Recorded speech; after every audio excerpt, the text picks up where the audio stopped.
സാരജ്ഞസമ്പൂർണം സാക്ഷാത് ബ്രഹ്മസ്വരൂപിണം ശാന്താനന്ദഗുരും വന്ദേ സന്തതം പരമേശ്വരം ശാന്താനന്ദഗുരും വന്ദേ സന്തതം പരമേശ്വരം. ഓം സദാശിവസമാരംഭാ ശങ്കരാചാര്യമധ്യമാ അസ്മദാചാര്യപര്യന്താ വന്ദേ ഗുരുപരമ്പരാ. ശ്രുതിസ്മൃതിപുരാണാനാം ആലയം കരുണാലയം നമാമി ഭഗവത്പാദം ശങ്കരം ലോകശങ്കരം ശങ്കരം ശങ്കരാചാര്യം കേശവം ബാദരായണം സൂത്രഭാഷ്യകൃതൗ വന്ദേ ഭഗവന്തൗ പുനഃ പുനഃ. ഓം നമഃ പരമഋഷിഭ്യോ നമഃ പരമഋഷിഭ്യഃ. ഓം വാഗ് യജ്ഞേന കൽപതാ.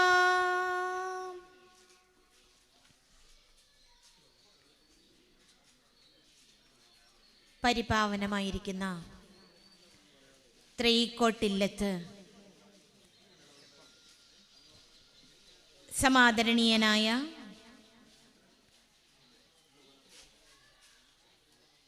ശ്രീ മാധവൻ നമ്പൂതിരി അവர்களுടെ പൗത്രൻ്റെ ഉപനയന കർമ്മത്തോടനുബന്ധിച്ച് സംഘടിപ്പിച്ചിരിക്കുന്ന ഈ സജ്ജന സംഗമത്തിൻ്റെ ഭാഗമായി നമുക്ക് ആത്മയോഗിനി അമ്മയുടെ അനുസ്മരണവും സനാതന സുധ വിജ്ഞാന വിചാര സദസ്സും നടക്കുകയാണ്.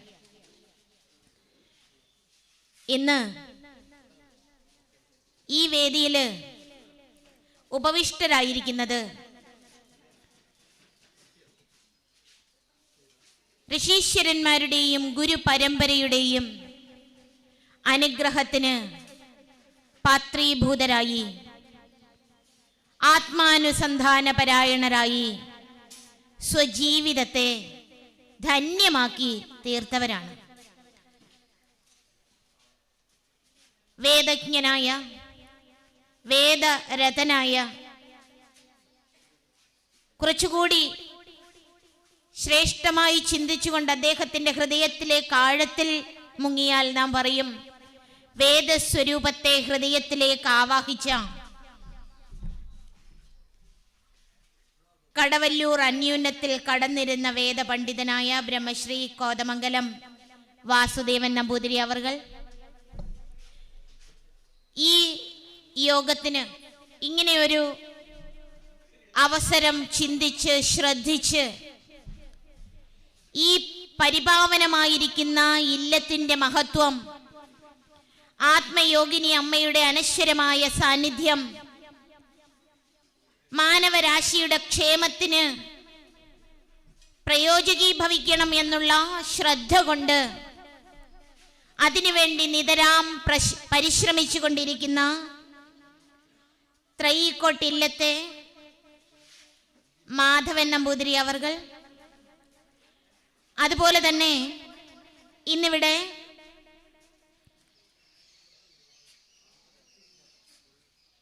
ഹരിനാമ കീർത്തനത്തിനൊരു ഭാഷ്യം എഴുതിയ അനീതാനന്ദജിയുടെ പുസ്തകം പ്രകാശനം ചെയ്യാൻ എത്തിയിരിക്കുന്ന കാന്തളൂർ ശാല ഗവേഷണ കേന്ദ്രം ഡയറക്ടർ, അതുപോലെ തന്നെ ആധ്യാത്മിക ശാസ്ത്ര പഠന നിരതനും അതിൻ്റെ പ്രചാരകനും ആത്മധ്യാന ശ്രദ്ധാലുവുമൊക്കെയായ ഡോക്ടർ PC മുരളീമാധവൻ സർ, ആധ്യാത്മിക രംഗത്തെ ഏവരുടെയും ശ്രദ്ധയെ തന്നിലേക്ക് ആകർഷിച്ചുകൊണ്ട് ആത്മവാദരതനായി ഭാഗവത പ്രേമിയായി വിരാജിക്കുന്ന ആചാര്യ ശ്രീ CP നായർ സർ, ഗ്രന്ഥകർत्री, ലാളിത്യത്തിന്റെ പ്രതിരൂപമായി സ്നേഹത്തിന്റെ ആൾരൂപമായി വിരാജിക്കുന്ന ശ്രീമതി അനീതാനന്ദ അവർകൾ, അതുപോലെ തന്നെ സനാതന ധർമ്മത്തിന്റെ പ്രചരണം തൻ്റെ ജീവിത ദൗത്യമാണെന്ന് തിരിച്ചറിഞ്ഞുകൊണ്ട് എവിടെവിടെ ആ ഋഷീശ്വരന്മാരുടെ അലൗകികാനന്ദത്തിന്റെ പ്രചരണത്തിന് അവസരം ലഭിക്കുന്നുവോ അവിടവിടെ തൻ്റെ സാന്നിധ്യവും നേതൃത്വവും കർമ്മയോഗ സപര്യയായി ഏറ്റെടുത്തുകൊണ്ട് വിരാജിക്കുന്ന സഹോദരന്മാരായ ശ്രീ മഹേഷ് നാരായണ ശർമ്മജി, അതുപോലെ തന്നെ ശ്രീ അജയൻ നമ്പൂതിരിജി, ഇവരൊക്കെ ഈ മഹത്തായ സംരംഭത്തിന് ആക്കം കൂട്ടിയിട്ടുണ്ട്, ഉത്തരവാദിത്തം വഹിച്ചിട്ടുണ്ട്, നേതൃത്വം നൽകിയിട്ടുണ്ട്. എല്ലാവർക്കും ഹൃദയത്തിന്റെ അഗാധതയിൽ നിന്നും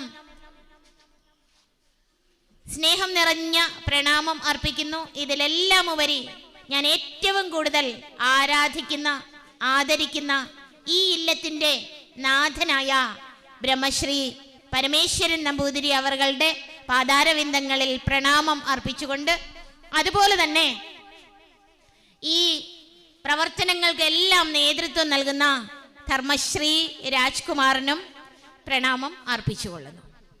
എന്തായാലും ഇന്ന് നമുക്ക് ഒരു കാര്യം അറിയാം, ഈ ഇല്ലത്തിന്റെ പ്രത്യേകത എന്താണ് എന്ന്. കുലം പവിത്രം ജനനീ കൃതാർത്ഥ, കുലം പവിത്രം ജനനീ കൃതാർത്ഥ, വസുന്ധരാ പുണ്യവതീ ച തേന. ഈ കുലം പവിത്രമാണ്, ഈ ഭൂമി പരിപാവനമാണ്. കാരണം അപാരമായിരിക്കുന്ന സച്ചിത് സുഖ സാഗരത്തില് ലീനമായിരിക്കുന്ന അഭേദ ബ്രഹ്മ ശക്തി സ്വരൂപിണിയായിരിക്കുന്ന ആത്മയോഗിനി അമ്മയുടെ അദൃശ്യമായ അനുഗ്രഹ കടാക്ഷത്താൽ പമ്പാ നദിയുടെ പുളിന പരിപാകത്തില് എല്ലാത്തരത്തിലും പരിപൂതമായിരിക്കുന്ന ഒരു സ്ഥാനമാണ് ഈ ത്രയീക്കോട്ട് ഇല്ലം. ആത്മയോഗിനി അമ്മ ഈ ഇല്ലത്താണ് ജനിച്ചത്. ബ്രഹ്മ വിലീനയായി അഭേദമായ ആ സത്യത്തിൽ ആമഗ്നമായി തീർന്ന അഖണ്ഡ സച്ചിത് ബ്രഹ്മം തന്നെയാണ് ആത്മയോഗിനി അമ്മ തിരുവടികൾ. വിദ്യാധിരാജ പരമഭട്ടാരക ചട്ടമ്പി സ്വാമി തിരുവടികളുടെ ശിഷ്യനായ നീലകണ്ഠ തീർത്ഥപാദ സ്വാമികളുടെ പ്രമുഖ ശിഷ്യരിൽ ഒരാളാണ് ആത്മയോഗിനി അമ്മ. ഈ ആത്മയോഗിനി അമ്മയുടെ ഇല്ലം ഇവിടെയാണ് എന്ന് നമുക്ക് കേൾക്കുമ്പോൾ എന്തെന്നില്ലാത്ത ഒരു ഉൾപ്പുളകം ഉണ്ടാകാൻ സാധ്യതയുണ്ട്. കാരണം എന്തെന്നറിയുമോ? എനിക്ക് ഇവിടെ വന്ന് നിൽക്കുന്നതിനൊരു പ്രത്യേക കാരണമുണ്ട് എന്ന് ഞാൻ ധരിക്കുന്നു. വളരെ ചെറുപ്പത്തിൽ ചട്ടമ്പി സ്വാമി തിരുവടികളുടെ ജീവിത ചരിത്രം വായിക്കുന്നതിനിടയിൽ എന്നെ ഏറ്റവും കൂടുതൽ ആകർഷിച്ച ധന്യാത്മാവായിരുന്നു ആത്മയോഗിനി അമ്മ. ഞാൻ വായിച്ച ഭാഗം കരുനാഗപ്പള്ളിയിലേക്ക് പോകുന്ന വഴി ഇടയ്ക്ക് വെച്ച് ചവറയ്ക്കടുത്ത് വെച്ച് തൻ്റെ തോണി സ്വൽപ്പനേരം നിർത്തിയിടുന്നതിന് വേണ്ടി ചട്ടമ്പി സ്വാമി തിരുവടികൾ ആജ്ഞാപിച്ചു. അങ്ങനെ അവിടെ സ്വാമി തിരുവടികൾ കുറെ നേരം കാത്തിരുന്നു. എന്നെ ഒരാൾ കാണാൻ വരുന്നുണ്ട്. കണ്ടതിന് ശേഷം മാത്രമേ യാത്ര തുടരാൻ സാധിക്കുകയുള്ളൂ. ഏകദേശം 1 മണിക്കൂറോളം വിദ്യാധിരാജ പരമഭട്ടാരക ചട്ടമ്പിസ്വാമി തിരുവടികൾ അവിടെ കാത്തിരുന്ന് അവിടെ എത്തിയത് ആരെന്നറിയുമോ? ത്രൈക്കോട്ടില്ലത്തെ ആത്മയോഗിനി അമ്മ. അമ്മയെ കണ്ടതും സ്വാമി തിരുവടികൾ പറഞ്ഞു, ഇനി ഈ കിളവൻ യാത്രയാവുകയാണ്. അമ്മയുടെ കണ്ണുകൾ ഈറനണിഞ്ഞു. എന്നെ അത്ഭുതപ്പെടുത്തിയത് മറ്റൊന്നുമല്ല, ആത്മാനുസന്ധാനപരമായി ജീവിതം നയിക്കുന്നവരുടെ, യോഗചര്യയിൽ ഏർപ്പെടുന്നവരുടെ കമ്മ്യൂണിക്കേഷൻ, സന്ദേശവിനിമയ രീതി എങ്ങനെയാണ് എന്ന് ആ സമയത്ത് എൻ്റെ ഹൃദയത്തിൽ പതിഞ്ഞു. ഇന്ന് നമ്മൾ മൊബൈൽ ഉപയോഗിച്ച് കമ്മ്യൂണിക്കേഷൻ നടത്തും. അന്ന് 2 സ്ഥലത്തിരുന്ന ആത്മതത്വത്തിൽ അഭേദമായി തീർന്ന ബ്രഹ്മസ്വരൂപികൾക്ക് സ്വന്തം ഹൃദയം മറ്റൊരു ഹൃദയത്തിലേക്ക് കൈമാറ്റം ചെയ്യുന്നതിന് ടെലഫോണോ ഇന്നത്തെ വയർലെസ് കമ്മ്യൂണിക്കേഷൻസോ ഒന്നും ആവശ്യമില്ലായിരുന്നു. അവർ ഹൃദയം കൊണ്ട് ഹൃദയത്തിലേക്ക് സംവദിച്ചിരുന്നു. ആ യോഗചര്യയുടെ അഭൗമമായ കാന്തിയെ യോഗചര്യയിൽ ഏർപ്പെടുന്നവർക്ക് മാത്രം അറിയാം. അതിനെക്കുറിച്ച് നമുക്ക് പിന്നീട് പറയാം. എന്തായാലും ഇത് നമ്മളുടെ സമാദരണീയനായ അധ്യക്ഷൻ സൂചിപ്പിച്ചതുപോലെ ഇത് ത്രയീക്കോട്ടില്ലമാണ്. വേദങ്ങൾ പ്രശോഭിക്കുന്ന ഇല്ലം, വേദങ്ങളുടെ പഠനവും പ്രചാരണവും നടത്തുന്നതിന് നിയോഗിക്കപ്പെട്ട ഇല്ലം. അങ്ങനെയുള്ള ഈ ഇല്ലം വേറൊരു നാമധേയത്തിലും അറിയപ്പെട്ടിരുന്നു എന്ന് 24/1950 PG നാരായണപിള്ള എന്ന ഒരു മഹത് വ്യക്തി ആത്മയോഗിനി അമ്മയുടെ ഒരു ചരിത്രം പ്രസിദ്ധീകരിച്ചിരുന്നു. ആ ചരിത്രത്തില് ഈ ഇല്ലത്തെ പറ്റി പറഞ്ഞിരുന്നത് തുറവിക്കോട് എന്നാണ്. ത്രയീക്കോട് തന്നെയാണ് തുറവിക്കോട് എന്ന് ഒരു പ്രശസ്തിയുണ്ട്. ത്രയി എന്നത് വേദത്രയി എന്ന് പറയും. അത് 3 വേദങ്ങൾ എന്നുള്ള അർത്ഥത്തിൽ പറയും എന്ന് ഒരു കൂട്ടർ വിശദീകരിക്കുമെങ്കിൽ, കർമ്മകാന്ഡം, ഉപാസനാകാന്ഡം, ജ്ഞാനകാന്ഡം എന്ന് വേദത്തിന്റെ 3 ഭാഗങ്ങളെയാണ് ത്രയി എന്ന പദം കൊണ്ട് ലക്ഷ്യമാക്കുന്നതെന്നും അതുകൊണ്ട് സർവ്വവേദങ്ങളും ത്രയി എന്ന പദത്തിൽ അന്തർഹിതമാകും എന്നും വിവരിക്കുന്നുണ്ട്. എന്തായാലും ഈ ത്രയീക്കോട് എന്ന പദത്തെ മഹത് സ്വരൂപിണിയായ സത്യസ്വരൂപിണിയായ അമ്മയുടെ ജീവിത ചരിത്ര വിശേഷണത്തില് ആറന്മുള കവിദീപം നാരായണപിള്ള വിവരിച്ചിരിക്കുന്നത് ത്രയീക്കോട് എന്നതിന് ത്രയീക്രോഡ എന്ന പദം ആണ് ഉപയോഗിച്ചിരിക്കുന്നത്. അതിന്റെ വിവരണത്തില് തുറവിക്കോട് എന്നും പറഞ്ഞിട്ടുണ്ട്. തുറവി എന്ന പദം തമിഴില് അർത്ഥമാക്കുന്നത് സന്യാസി എന്നാണ്. ആത്മയോഗിനി അമ്മയെ തുടർന്ന് ഈ ഇല്ലത്തിന്റെ പരമ്പരയിൽ നിന്നും രാമകൃഷ്ണ മഠത്തിലേക്ക് എത്രയെത്ര സന്യാസി ശ്രേഷ്ഠന്മാരാണ് സന്യാസമാർഗത്തിലേക്ക് തുറവികളായി ഇറങ്ങിത്തിരിച്ചിട്ടുള്ളത്. ഇന്നും വീതസ്പൃഹാനന്ദ സ്വാമിയെ പോലെ അനേകം പേർ രാമകൃഷ്ണ മഠത്തില് സന്യാസവൃത്തിയിൽ ബ്രഹ്മാനുസന്ധാനപരായണരായി ജീവിതം നയിക്കുന്നവരാണ്. ഇന്നുള്ള തലമുറയെ എടുത്തു നോക്കിയാലും ബ്രഹ്മശ്രീ പരമേശ്വരൻ നമ്പൂതിരിയും ബ്രഹ്മശ്രീ മാധവൻ നമ്പൂതിരിയും രാജ്കുമാറും എന്ന് വേണ്ട ഇന്നുള്ള എല്ലാവരും വേദപാഠനിരതരും ആധ്യാത്മിക ശാസ്ത്ര പഠന പാഠനങ്ങളിൽ ഏർപ്പെട്ടിരിക്കുന്നവരും ആണ് എന്നുള്ളത് നിസ്തർക്കമായ ഒരു വസ്തുതയാണ്. ആർക്ക് പരസ്പരം കണ്ടുമുട്ടിയാലും സംവദിക്കുന്നതിന് ഒരു കാര്യം മാത്രമേ ഉള്ളൂ, ആധ്യാത്മിക ശാസ്ത്ര ചർച്ച. അതിൽ മാത്രം താല്പര്യം, അതിൽ മാത്രം രതി. എന്തായാലും ഈ ആറന്മുള കവിദീപം നാരായണപിള്ള രചിച്ച ആത്മയോഗിനി അമ്മയുടെ ജീവിത ചരിത്രത്തില് ഒരു സംസ്കൃത കാവ്യ രൂപത്തിൽ രചിച്ചിട്ടുണ്ട്.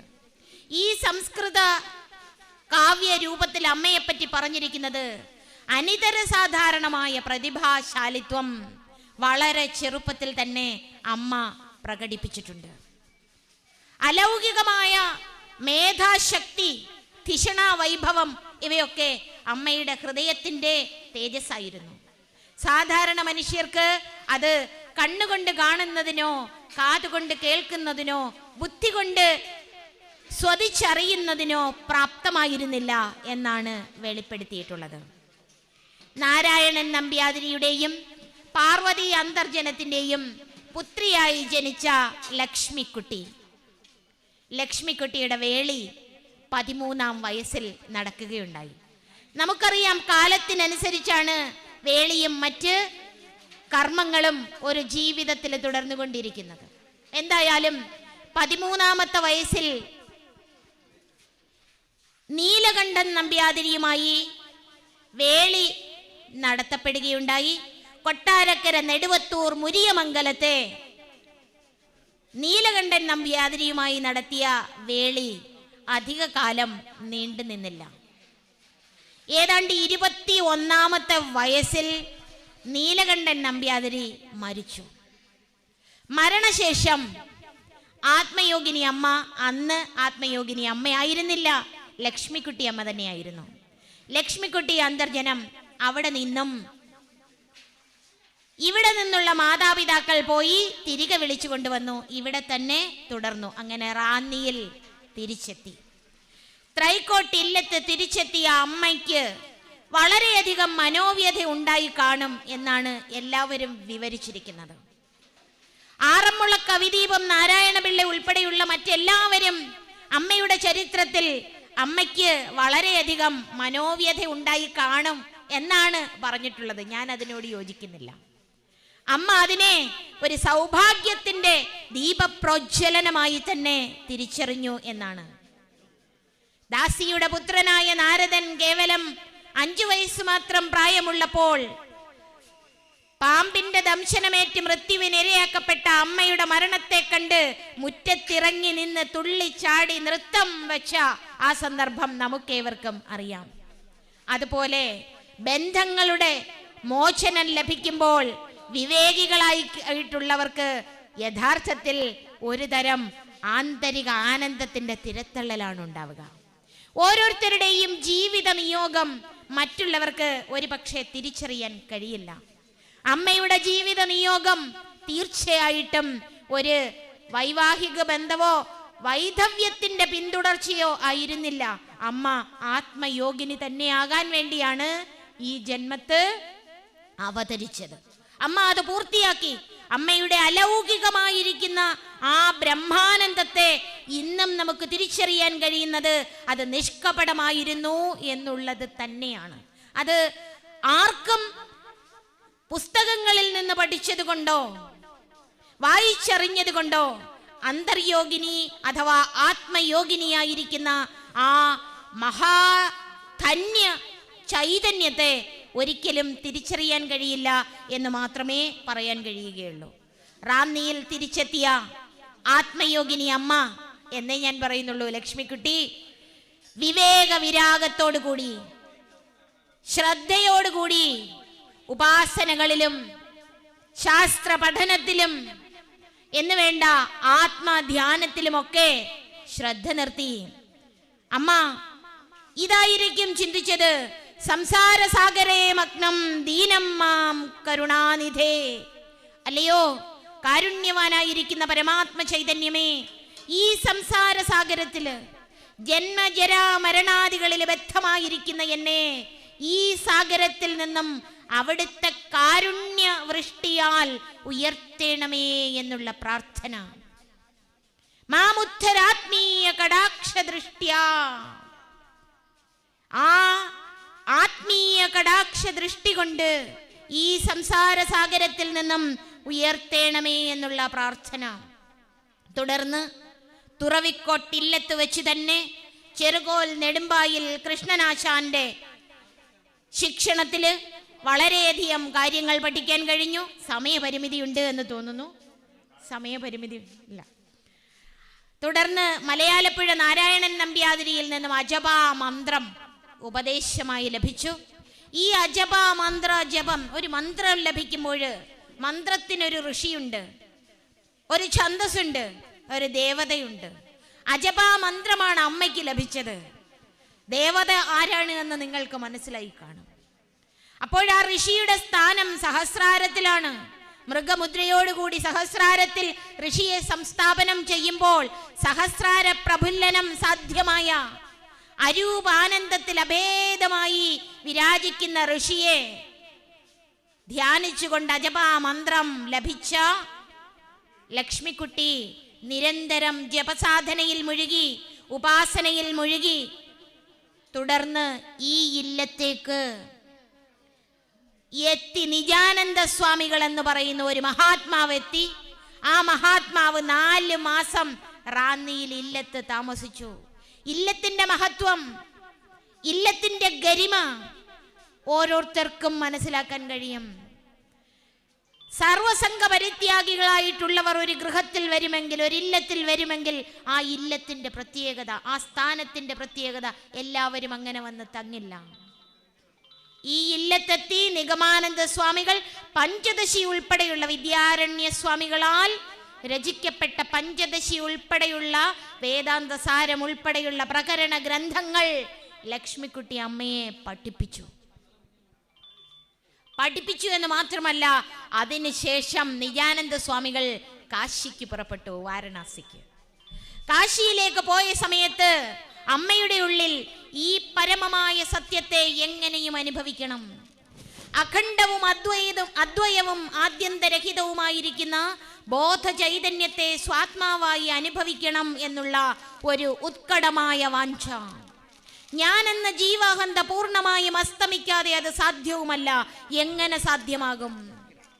എങ്ങനെ വേദവിജ്ഞാനത്തിന്റെ സാരമായിരിക്കുന്ന ആ ആത്മജ്ഞാനം എനിക്ക് ലഭ്യമാകും എന്നുള്ള വാഞ്ച അമ്മയുടെ ഉള്ളിൽ തീവ്രമായി തുടങ്ങി. ശ്രീരാമകൃഷ്ണ പരമഹംസർ പറയും, അല്ലയോ അമ്മേ, ആദിപരാശക്തിയായിരിക്കുന്ന പ്രപഞ്ചസ്വരൂപിണി, ഒരു ദിവസം കൂടി കടന്നു പോയിരിക്കുന്നു. എന്റെ ഹൃദയം തോർത്തുമുണ്ട് പിഴിയുന്നത് പോലെ വല്ലാതെ വേദനിക്കുന്നു. അമ്മേ, ഇനിയും എനിക്ക് ഒരു ദിവസം കൂടി സഹിക്കാൻ പറ്റില്ല. എനിക്ക് അമ്മയുടെ ദർശനം ലഭിക്കണം എന്ന് എങ്ങനെയാണോ ശ്രീരാമകൃഷ്ണ പരമഹംസർ പ്രാർത്ഥിച്ചത്, അതുപോലെ ആത്മയോഗിനി അമ്മ പ്രാർത്ഥിച്ചു. പഞ്ചദശി പോലെയുള്ള പ്രകരണ ഗ്രന്ഥങ്ങളുടെ സാരം ഞാൻ ഗ്രഹിച്ചു. സത്യം ഏകം ബ്രഹ്മ തദ്വ്യതിരിക്തം സർവമനിത്യം. ഏക വസ്തു സത്യമാണ്, അത് പൂർണ്ണമാണ്, അത് സർവത്ര വിളങ്ങുന്നതാണ്. പക്ഷേ ആ സച്ചിദാനന്ദ സ്വരൂപമായിരിക്കുന്ന ദൈവമേ, എനിക്കത് അറിയാൻ കഴിയുന്നില്ലല്ലോ എന്നുള്ള പ്രാർത്ഥന. ആ ഏക ചൈതന്യത്തിൽ നിന്നും വ്യതിരിക്തമായി പരിമിതമായി ഞാൻ അറിഞ്ഞുകൊണ്ടിരിക്കുന്നതെല്ലാം അസത്യമാണ്. അസത്യമാണ് എങ്കിൽ ഞാൻ എന്തുകൊണ്ട് സത്യസ്വരൂപമായിരിക്കുന്ന ഏക ചൈതന്യമായി സ്വയം അനുഭവിക്കുന്നില്ല എന്നുള്ള ആ വ്യഗ്രത, ആ തീവ്രത അമ്മയെ ബാധിച്ചിട്ടുണ്ട്. ഇത് ഞാൻ മനസ്സിലാക്കുന്നത് എവിടെ പരമമായ ജ്ഞാനത്തിന് വേണ്ടിയുള്ള ആന്തരിക വ്യഥ ഉണ്ടാകുന്നുവോ അവിടെ ആദിപരാശക്തിയായിരിക്കുന്ന പ്രകൃതി മാതാവ്, സത്യസ്വരൂപമായിരിക്കുന്ന ബ്രഹ്മസ്വരൂപമായിരിക്കുന്ന ഗുരുവിനെ പ്രത്യക്ഷമാക്കി ചെയ്യും. ഇത് പ്രകൃതി മാതാവിൻ്റെ കാരുണ്യമാണ്. ആരും അതിനുവേണ്ടി ഒന്നും ചെയ്യണ്ട. ഒരു ഗുരു സത്യസ്വരൂപനായി എനിക്ക് വന്ന് സത്യത്തെ അനുഭൂതമാക്കി തരണം എന്നുള്ള ശ്രദ്ധ ഒരാളിൻ്റെ ഉള്ളിൽ ഉദിച്ചാൽ മതി.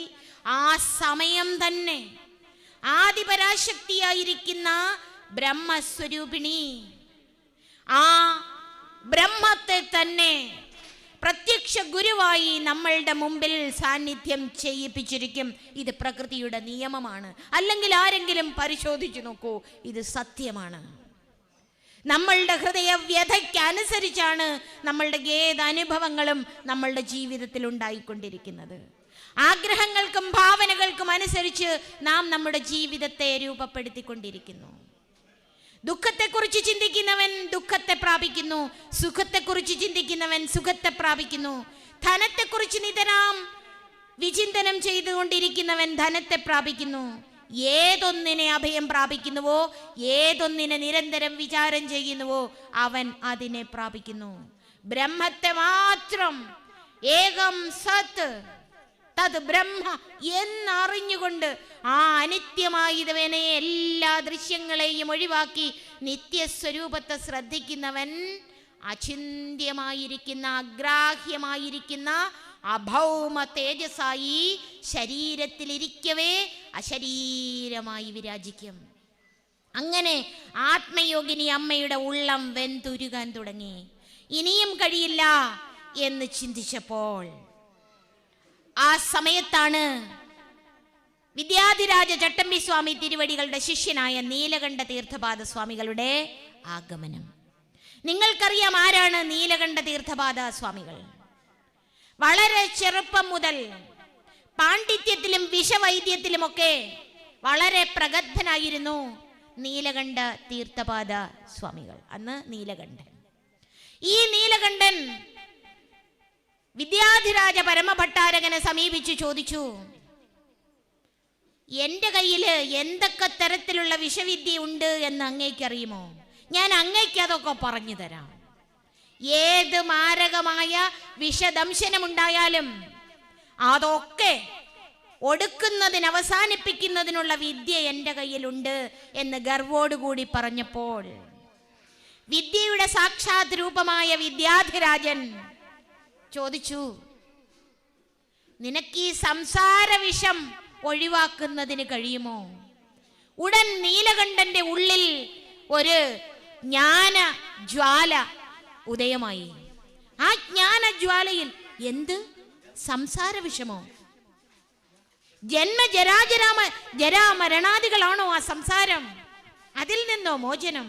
അതെ, ശ്രീ ശങ്കര ഭഗവത് പാദർ പറഞ്ഞിട്ടുണ്ട്, ജന്മം ദുഃഖം ജരാ ദുഃഖം, ജന്മം ദുഃഖം ജരാ ദുഃഖം, ജായാ ദുഃഖം പുനഃ പുനഃ, സംസാരസാഗരം ദുഃഖം തസ്മാത് ജാഗ്രത ജാഗ്രത, സംസാരസാഗരം ദുഃഖം തസ്മാത് ജാഗ്രത ജാഗ്രത. ഉണർവിൽ ഉണർവായിരിക്കൂ.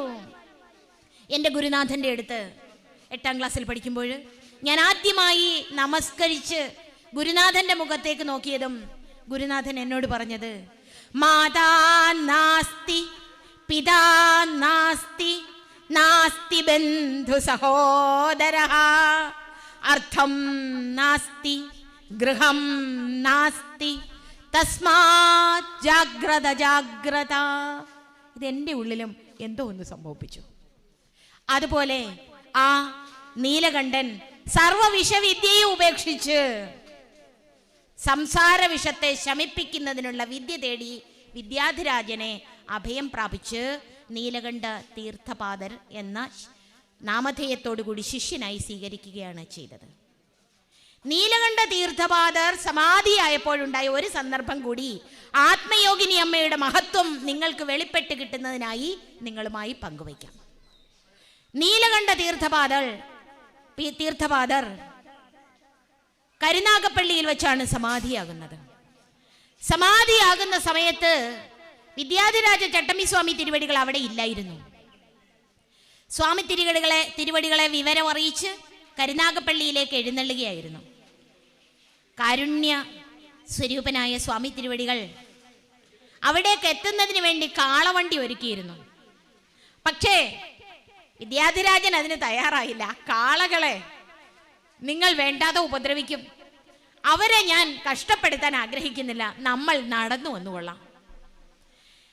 വീണ്ടും ഈ സ്വാമിജിയെ സ്വീകരിക്കുന്നതിന് വേണ്ടി കൊടിതോരണങ്ങളും മറ്റ് അലങ്കാരങ്ങളും ഒക്കെ നടത്തിയിരുന്നു. ആ വഴിയും പോയില്ല.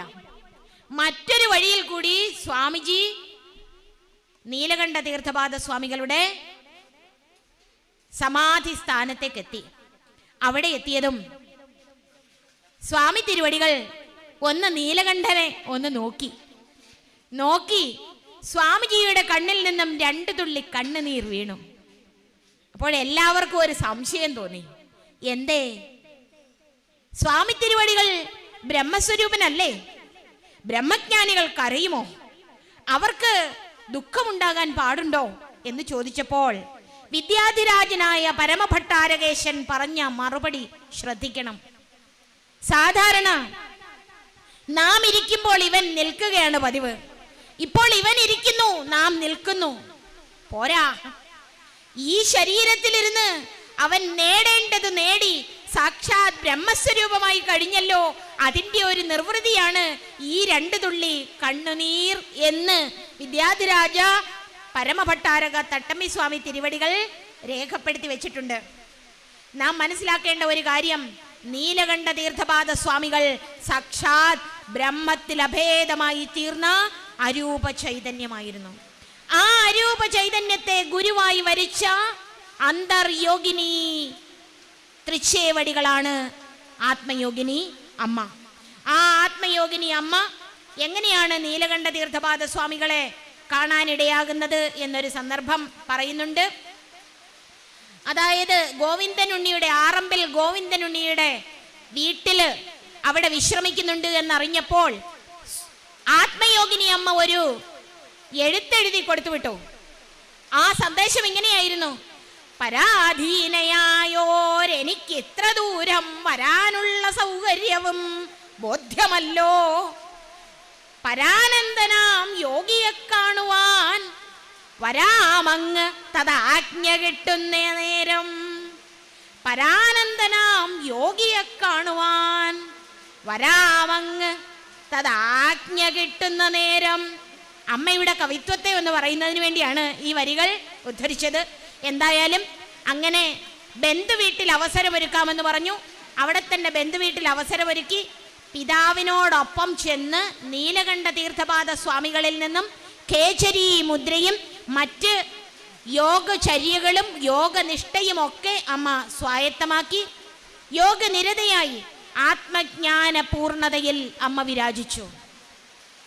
ചിത്തവൃത്തികൾ അസത്യമാണ്, ചിന്തകൾ മിഥ്യയാണ്, കൽപ്പനകൾ ഏതും മനസ്സിന്റെ ഭ്രമമാണ് എന്ന് തിരിച്ചറിഞ്ഞുകൊണ്ട് ജീവിക്കാൻ അമ്മ ഈ ലോകത്തെ ഉദ്ബോധിപ്പിച്ചു. അമ്മയ്ക്ക് സത്യം ബോധ്യമായി. കൽപ്പനയറ്റൊരു ചിത്പുരുഷൻ നീ. നിന്റെ ഈ കൽപ്പനയില്ലേ, ഈ ഭാവനയില്ലേ, അതിൽ ജീവിക്കുക. വ്യർത്ഥമാണ് കുഞ്ഞേ നിന്റെ ജീവിതം. ഇവിടെ ഒന്നും നേടാനില്ല, ഒന്നും കൈവിടാനുമില്ല. നേടാനും കൈവിടാനും ഇല്ലാത്ത ശുദ്ധ മുക്ത ബുദ്ധ സ്വരൂപമാണ് നീ. അത് തിരിച്ചറിയൂ. ഇവിടെ യാതൊന്നും നേടാനില്ല. ഉണ്ടോ? ഇല്ല. ഒറ്റയ്ക്ക് വന്നു, ഒറ്റയ്ക്ക് പോകും. ഒറ്റയ്ക്കാ വന്നതെന്ന് മറന്നുപോയി, പോകുന്നത് ഒറ്റയ്ക്കാണെന്ന് മറന്നുപോയി, ഒന്നും കൊണ്ടുപോകുന്നില്ല എന്നും മറന്നുപോയി.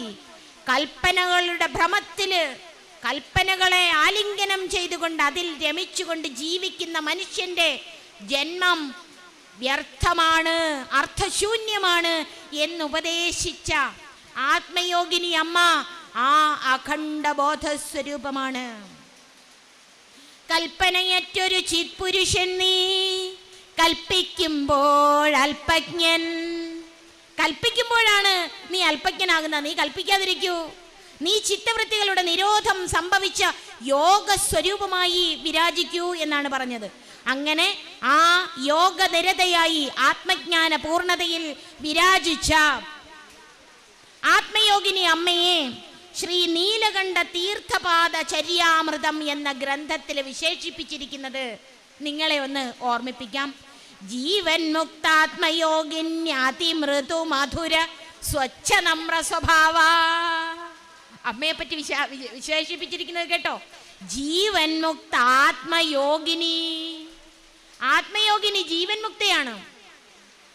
ജീവൻ മുക്ത എന്ന് പറഞ്ഞാല് വാസനാക്ഷയ മനോനാശം സംഭവിച്ചവനാണ്. നമുക്ക് വേണ്ടി ശങ്കര ഭഗവത്പാദർ സ്തോത്രകൃതിയിൽ ഒന്നിൽ പറയുന്നുണ്ട്, അല്ലയോ അമ്മേ, ഞാൻ എല്ലാം പരിമിതമായതിനെ കണ്ടുകൊണ്ടിരിക്കുന്നു, മനസ്സുകൊണ്ട് ഭാവനയിൽ ബദ്ധമായി കഴിഞ്ഞിരിക്കുന്നു. അല്ലയോ അമ്മേ, കഥാവാ ഋഷികാണി സാമ്യം ഭജേയു. അല്ലയോ അമ്മേ, എന്നാണ് എൻ്റെ ഈ ഇന്ദ്രിയങ്ങളൊക്കെ സമ്യക്കായി ഭവിക്കുന്നത്? അല്ലയോ അമ്മേ, എന്നാണ് ഞാൻ ഈ മനസ്സിന്റെ സമൂലമായ നാശത്തെ അനുഭവിക്കുന്നത്? കഥാവാ മനോമേ സമൂലം വിനശ്യേ. ഈ മനസ്സിന്റെ സമൂലമായിരിക്കുന്ന നാശത്തെ എന്നെനിക്കറിയാൻ കഴിയും? നമുക്ക് വേണ്ടി പ്രത്യക്ഷ ബ്രഹ്മസ്വരൂപമായിരിക്കുന്ന ജഗദ്ഗുരുവായ ശ്രീശങ്കര ഭഗവത് പാദർ എല്ലാ കൃതികളിലും ഇത് തന്നെയാണ് നമ്മെ ഉദ്ബോധിപ്പിക്കുന്നത്. ശങ്കര ഭഗവത് പാദർ ആ വിശേഷിപ്പിച്ച ആത്മയോഗം സ്വാനുഭൂതമാക്കിയ ആത്മയോഗിനി അമ്മ ജീവൻ മുക്തയായിരുന്നു. അങ്ങനെയുള്ള ആത്മയോഗിനി അമ്മ ആത്മപഞ്ചകം, സ്തവമാല എന്നീ 2 സംസ്കൃത കൃതികൾ രചിച്ചിട്ടുണ്ട്. അമ്മ ഈ ആത്മയോഗം പൂർണ്ണമായി കഴിഞ്ഞാൽ, ആത്മ അനുഭവത്തിന്റെ പൂർണ്ണത എത്തിയാൽ പിന്നെ അവർക്ക് അഹന്തയില്ല. കേട്ട് മനസ്സിലാക്കാൻ കഴിയുന്ന ഒന്നല്ല. അവര് കർത്താവെന്നോ ഭോക്താവെന്നോ ധരിക്കാറില്ല. കാരണം ചിതാഭാസനായിരിക്കുന്ന ജീവൻ ചിത്തിന്റെ പ്രതിച്ഛായയാണെന്ന് തിരിച്ചറിഞ്ഞുകൊണ്ട് ജീവഭാവത്തിന്റെ മോചനം സംഭവിച്ച സത്യസ്വരൂപമായി നിലനിൽക്കും. അങ്ങനെയുള്ള അമ്മ നിരന്തരം കർമ്മസപര്യയില്, കർമ്മയോഗചര്യയിൽ ഏർപ്പെട്ടു. ശങ്കര ഭഗവത് പാദര് കർമ്മത്തെ നിഷേധിച്ച മഹാത്മാവാണ്. നാസ്തി അകൃത കൃതേന, കർമ്മം കൊണ്ട് അകർമ്മത്തെ അറിയാൻ കഴിയില്ല. കർമ്മം ചലനമാണ്, അകർമ്മം നിശ്ചലതയാണ്. ബ്രഹ്മം സർവത്ര പൂർണ്ണമായതുകൊണ്ട് നിശ്ചലമാണ്. നിശ്ചലമായതിനെ ചലനം കൊണ്ട് അറിയാൻ സാധ്യമല്ല എന്നൊക്കെ പറഞ്ഞിട്ടുള്ളത് കൊണ്ട് എങ്ങനെയാണ് പിന്നെ ഈ പരമമായ സത്യത്തെ അനുഭവിച്ചറിയുക എന്ന് സംശയം തോന്നാം. അങ്ങനെയുള്ള കർമ്മയോഗ സ്വരൂപമായി വിരാജിച്ചിരുന്ന ശങ്കര ഭഗവത് പാദർ അദ്വയ സത്യസ്വരൂപമാണ്. ശങ്കര ഭഗവത് പാദർ അദ്വയ സത്യസ്വരൂപമാണ്. അദ്വയ സത്യസ്വരൂപമായ ശങ്കര ഭഗവത് പാദർ കർമ്മത്തെ നിഷേധിച്ചു എന്ന് പറയുന്നവർ ഒരു കാര്യം മനസ്സിലാക്കണം. 32 വയസ്സിനിടയില് 156ഓളം കൃതികളും 4 മഠങ്ങളും സ്ഥാപിച്ചു എന്ന് പറയുമ്പോൾ അര നിമിഷം പോലും കളഞ്ഞിട്ടില്ല എന്ന് മാത്രമല്ല, ഇതൊരു മനുഷ്യായുസ് കൊണ്ട് സാധ്യമായ കാര്യവുമല്ല. ഒരു പുരുഷായുസിൽ ആർക്കും ചെയ്തു തീർക്കാൻ കഴിയാത്ത കാര്യം ആചാര്യ ഭഗവത് പാദർക്ക് സാധിച്ചത് സാക്ഷാത് അവതാരമായതുകൊണ്ട് തന്നെയാണ്. അങ്ങനെ ആത്മയോഗിനി അമ്മയും നൂലുനൂൽപ്പ്, നെയ്ത്ത്, ഗോപരിപാലനം തുടങ്ങി പാവപ്പെട്ടവർക്ക് വേണ്ടി, സ്ത്രീ ശക്തിയെ ഉണർത്തുന്നതിന് വേണ്ടി, അവരുടെ സമ്പാദന മാർഗത്തിന് വേണ്ടി, ധനസമ്പാദന മാർഗത്തിന് വേണ്ടി അമ്മ നിതരാം പരിശ്രമിച്ചു. കൂട്ടത്തിൽ അവരെ ആത്മയോഗത്തിന്റെ പാഠങ്ങളും പഠിപ്പിച്ചു കൊടുത്തു. അങ്ങനെ അമ്മയ്ക്ക് അനേകം ശിഷ്യഗണങ്ങൾ ഉണ്ടായിട്ടുണ്ട്. വാഴമുട്ടം പാറത്തറ വീട്ടിൽ പാർവതി അമ്മ ഉൾപ്പെടെ അനേകം പേർ അമ്മയുടെ ശിഷ്യഗണത്തിൽ പെടുന്നു. വിദ്യാനന്ദ തീർത്ഥപാദ സ്വാമികൾക്ക് ഖേചരി മുദ്ര ഉപദേശിച്ചതും ആത്മയോഗിനി അമ്മയാണ്. ഈ ഖേചരി മുദ്ര എന്ന് പറയുമ്പോൾ ഒരു പക്ഷേ ഇന്ന് സ്വാമി വിവേകാനന്ദനും ചട്ടമ്പി സ്വാമി തിരുവടികളും കണ്ടുമുട്ടിയപ്പോൾ ഖേചരി മുദ്രയെ പറ്റി നടത്തിയ സംവാദവും ഒക്കെ വളരെ പ്രശസ്തമാണ്. പക്ഷെ ഈ ഖേചരി മുദ്ര ഏതാണ് പറഞ്ഞു കൊടുത്തത് എന്ന് ചിന്തിക്കുമ്പോൾ പലരും ഹഠയോഗപരമായ ഖേചരി മുദ്രയാണ് ചിന്തിക്കുന്നത്. ഇത് ഹഠയോഗപരമല്ല, ഇത് ആത്മജ്ഞാനത്തിന് പര്യാപ്തമായ ഖേചരി മുദ്രയാണ് ഉപദേശിച്ചത്.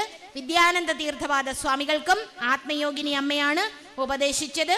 അമ്മ അങ്ങനെ ആത്മ പഞ്ചകം, സ്തവ, മാല തുടങ്ങി 2 സംസ്കൃത കൃതികളും രചിച്ച് അമ്മ ആ പരമമായ സ്ഥാനത്തിൽ എത്തിച്ചേർന്നു, അഭേദമായി തീർന്നു. അതിന് ഒക്കെ ഒരു കാര്യം കൂടി അമ്മയുടെ ജീവിത ചരിത്രത്തിൽ നിന്നും പറയാൻ വിട്ടുപോയത് എന്ന് പറയുന്നത്, അമ്മ ഇവിടെ എത്തിയപ്പോൾ അമ്മയ്ക്കിവിടെ ഒരു വിഗ്രഹം പൂജിക്കുന്നതിന് വേണ്ടി ലഭിക്കുകയുണ്ടായി.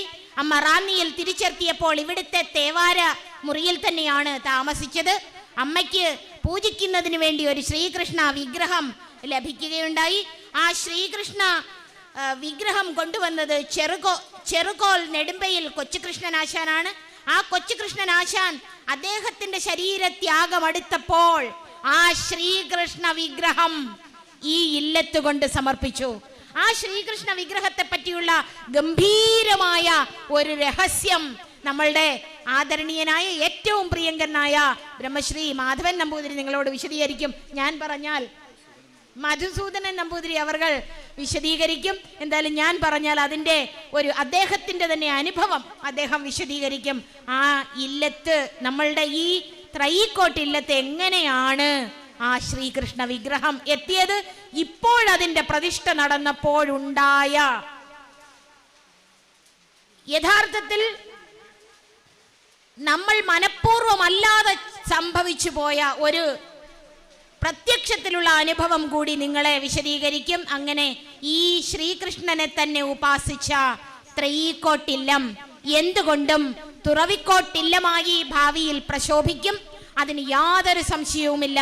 മാനവരാശിയുടെ ക്ഷേമത്തിന് വേണ്ടി പ്രവർത്തിക്കുന്ന മനോഹരമായ വേദ പ്രചരണ കേന്ദ്രമായി, പഠന പാഠന കേന്ദ്രമായി എല്ലാ തരത്തിലും ഈ ഇല്ലം ഉയർന്നു വരും എന്നുള്ളതിൽ യാതൊരു സംശയവുമില്ല. എന്തായാലും ഇത്രയും നേരം ആ ആത്മയോഗിനി അമ്മയെ, അഖണ്ഡ സച്ചിദാനന്ദ ബ്രഹ്മത്തെ ധ്യാനിക്കുന്നതിന് ഏവർക്കും ഒരു അവസരം ലഭിച്ചു എന്ന് ഞാൻ വിചാരിച്ചു കൊള്ളട്ടെ. തീർച്ചയായിട്ടും ആ അമ്മയുടെ ബ്രഹ്മ തേജോ പുഞ്ചം നിങ്ങളുടെ ഓരോരുത്തരുടെയും ഹൃദയത്തിൽ ഇപ്പോൾ അനുഗ്രഹ വർഷമായി ശോഭിക്കുന്നുണ്ട്. അത് പെട്ടെന്ന് കണ്ണുകൊണ്ട് കാണാൻ കഴിയില്ല. അന്തർയോഗിനി അമ്മയുടെ, ആത്മയോഗിനി അമ്മയുടെ നിശ്ചയമാണ് ഇവിടെ ഇങ്ങനെയൊരു സജ്ജന സംഗമം നടക്കുന്നത്. ഇതിനു വേണ്ടി നിയോഗിക്കപ്പെട്ടത് നമ്മളുടെ സാത്വിക ശോഭയുള്ള കർമ്മയോഗ സബര്യയിൽ ഏർപ്പെട്ടിരിക്കുന്ന മഹത്തുക്കളെയാണ് അതിനുവേണ്ടി നിയോഗിച്ചത്. പ്രത്യേകിച്ചും മധുസൂദനൻ നമ്പൂതിരി ഈ വിചാരത്തിൽ തന്നെ ബദ്ധശ്രദ്ധനാണ്.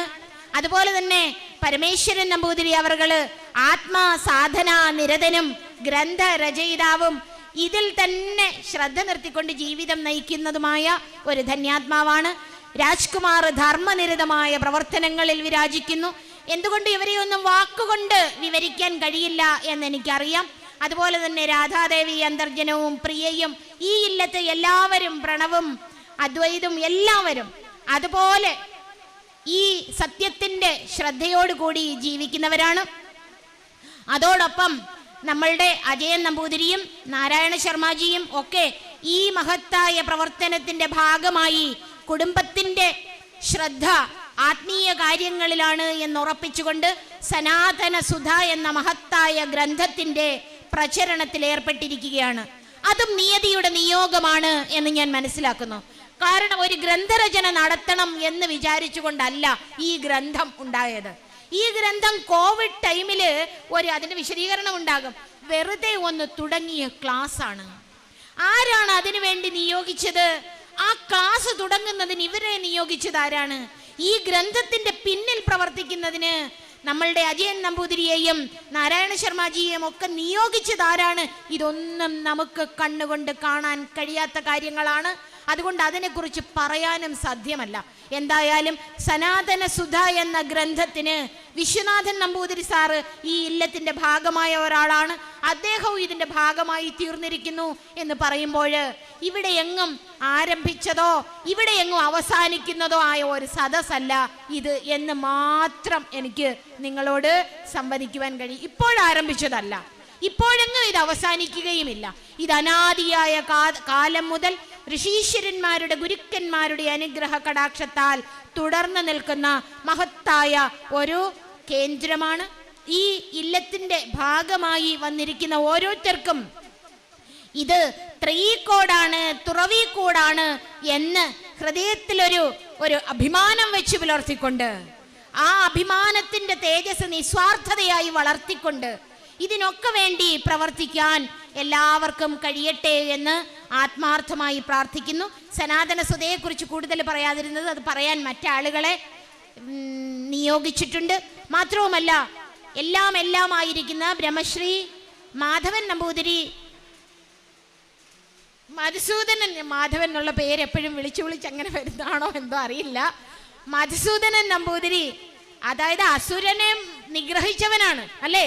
അസുരനെ മുഴുവൻ ഇല്ലാതാക്കി ആ ആത്മപ്രകാശത്തെ, സാത്വിക ശോഭയെ ഉള്ളിൽ വഹിക്കുന്ന മധുസൂദനൻ നമ്പൂതിരി അവർകൾ ആ പൗത്രന്റെ ഉപനയനത്തോടൊപ്പം ഇതിനെ ആരംഭിച്ചത് എന്ന് പറയുമ്പോൾ, പൗത്രൻ ബ്രഹ്മവിദ്യക്ക് വേണ്ട ഒരു പ്രയാണത്തിലാണ്.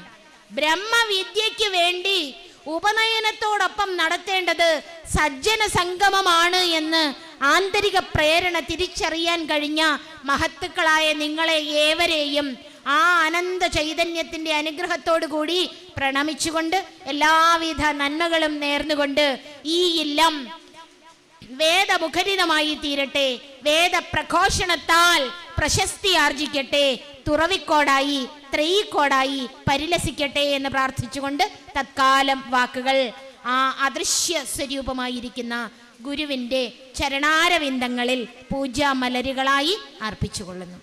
ഓം വാക് യജ്ഞേന കൽപ്പതാം.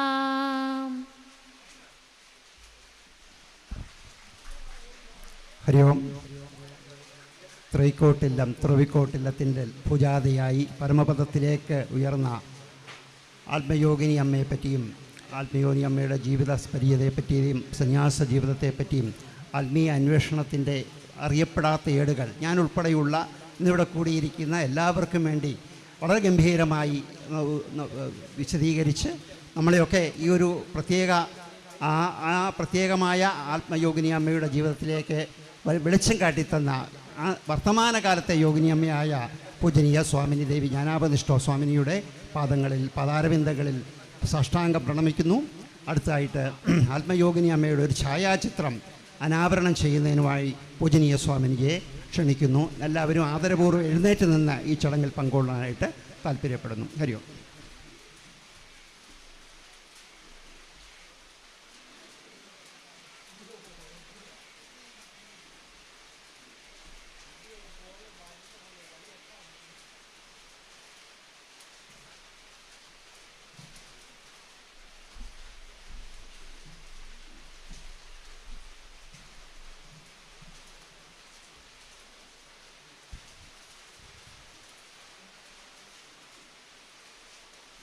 ഹരേ രാമ രാമ രാമ ഹരേ ഹരേ, ഹരേ കൃഷ്ണ കൃഷ്ണ കൃഷ്ണ ഹരേ ഹരേ.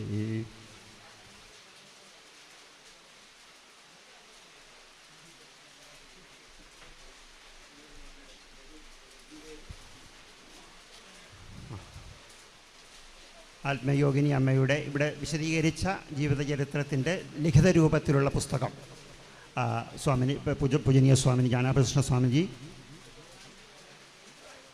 കോതമംഗലം വാസുദേവൻ നമ്പൂതിരി സാറിന് സമർപ്പിക്കും.